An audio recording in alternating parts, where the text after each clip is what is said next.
Recuerda suscribirte y activar la campana para mantenerte informado. Déjanos tu opinión al respecto.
Cruce de vídeos sobre los combates en Ucrania.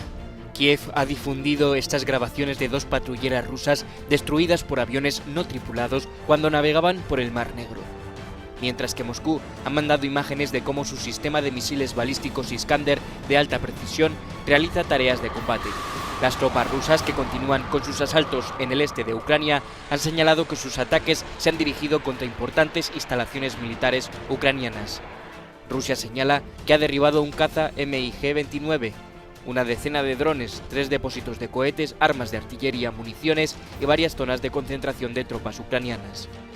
La aviación de operaciones tácticas y el ejército de las fuerzas aeroespaciales rusas han atacado 20 zonas de reagrupación de personal y equipos militares ucranianos, así como depósitos de armas y municiones de misiles cerca de Chervon, región de Zaporilla.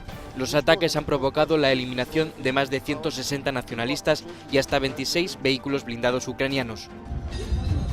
Según las autoridades ucranianas, varios civiles han muerto en los últimos bombardeos rusos. 3 de ellos han fallecido y 3 han resultado heridos, entre ellos un niño, en la región oriental de Lugansk.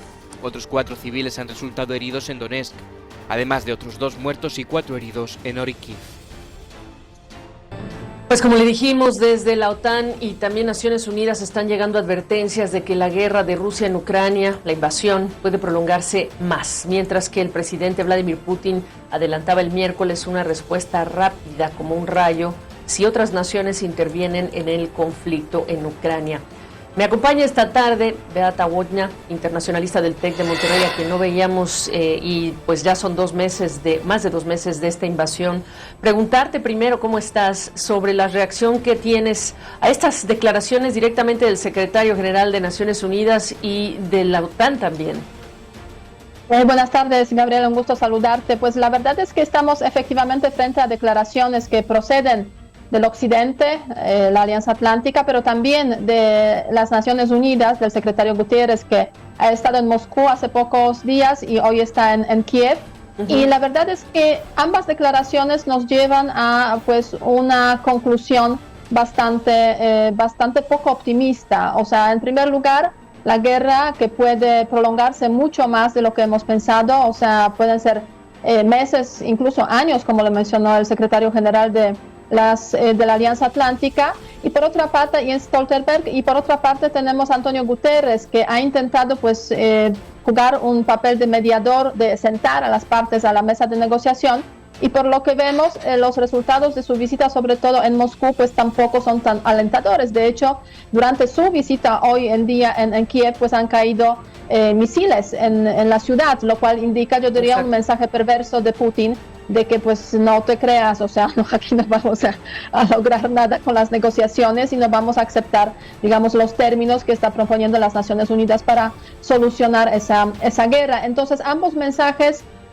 nos llevan a pensar de que estamos frente a una guerra que sí va a durar mucho y una guerra que va a tener consecuencias, que seguirá teniendo consecuencias no solamente de carácter local o regional europeo, pero consecuencias de carácter global, sobre todo en términos económicos. Claro. Y es lo que precisamente mantiene en vilo, se puede decir, a todos los observadores de otras partes del mundo.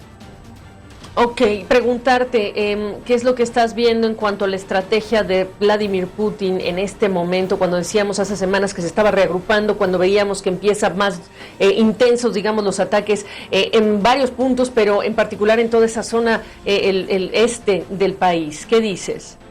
Mira, la verdad es que la estrategia ha ido cambiando a lo largo de esos 2 meses y efectivamente desde hace más o menos 2 semanas estamos frente a lo que llamamos la batalla por Donbass, el intento de las Fuerzas Armadas rusas de ocupar el territorio mayor posible dentro de los límites administrativos de los 2 territorios que ya conocemos, Lugansk y Donetsk, pero por otra parte también ampliarse un poco más, o sea, a la ciudad como Kharkov y toda esa región, y en el sur también a la ciudad de Gerson y toda esta región, para precisamente pues ampliar esos territorios y tener una franja más completa en la parte oriental y parte sur de Ucrania. Entonces hay ataques muy intensos, muy intensivos de parte de las Fuerzas Armadas rusas que han llevado incluso a la ocupación de algunas ciudades, unas cuantas ciudades ucranianas pequeñas o pueblos pequeños ucranianos, pero la respuesta y digamos la defensa ucraniana es muy fuerte también, y a raíz de eso vemos con claridad que para el 9 de mayo, que Rusia esperaba pues celebrar alguna victoria, pues no necesariamente va a tener esa victoria porque básicamente el ataque es muy costoso. De hecho, muchos analistas militares, sobre todo que están observando esa dimensión de la guerra, comentan que aún estamos antes de la ofensiva principal en esta zona, lo cual pues sí es probable, aunque también dentro de Rusia, la verdad, dentro de las esferas de poder, los grupos militares, parece que hay también poca coincidencia en cómo llevar a cabo esta guerra. Hay un nuevo general que fue nombrado a mediados de abril precisamente con su experiencia en Siria. Llega a Ucrania, y con eso sí se ve con claridad que hay una mejor coordinación de las Fuerzas Armadas rusas, hay menos pérdidas, pero la verdad es que el avance es lento, y a partir de eso, o aparte de eso, hay otros acontecimientos en esta región muy interesantes y yo diría también preocupantes. Parece que Rusia quiere promover un nuevo referéndum independentista en la región de Ucrania, que es Gerson, que sería como creación de una tercera república independiente, entre comillas, y esa república pues se sumaría a las 2 que ya conocemos, Lugansk y Donetsk. Incluso se ha hablado de que a mediados de mayo quiere promover asimismo el referéndum en las 2 repúblicas para que se anexen a la Federación Rusa, y eso sí sería también Beata, un nuevo desarrollo. Me quedan 2 preguntas, te voy a pedir un poco más de brevedad, pero una, esta semana reportamos estas explosiones, estábamos hablando de Moldova. Nuestros equipos, nuestros compañeros viajaron al inicio de la invasión justamente porque pues por ahí también estaban intentando entender la salida de muchos ucranianos por todo lo que son las zonas fronterizas de ese país con algunos territorios, y hoy hablamos e incluimos a Moldova hace unas horas. Ese es uno. Y mi pregunta entonces para cerrar para ti es, Occidente, aquí es un asunto de persistencia, de aguante para Occidente si es que esto se prolonga.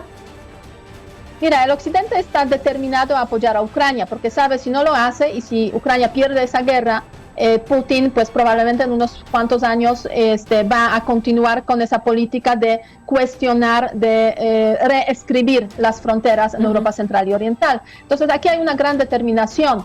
Por otra parte, si hablamos de Moldova, precisamente esa región tiene un problema en la parte oriental, que es la región de Naddnistria, una región que se declaró su independencia en los años 90. Ahí están las Fuerzas Armadas rusas desde hace varios años, 1.500 soldados más o menos, y hay unos viejos almacenes del armamento incluso de la época soviética. Se está pensando precisamente que Rusia tiene esa intención de llegar a Naddnistria para conectarse, digamos, con las Fuerzas Armadas rusas que están ahí, y de esta forma también cortar a Ucrania el acceso al mar. O sea, el acceso totalmente, lo cual pues en el mediano y largo plazo dificultaría mucho a Ucrania el desarrollo económico, que está relacionado con la exportación también de granos, básicamente, que es el principal producto de exportación. Pero hay algunos que ven en ese desarrollo hacia Moldova como una estrategia un poco de despistar a los ucranianos y quitarles un poco las fuerzas para concentrarse en Donbass precisamente y en el sur de Ucrania.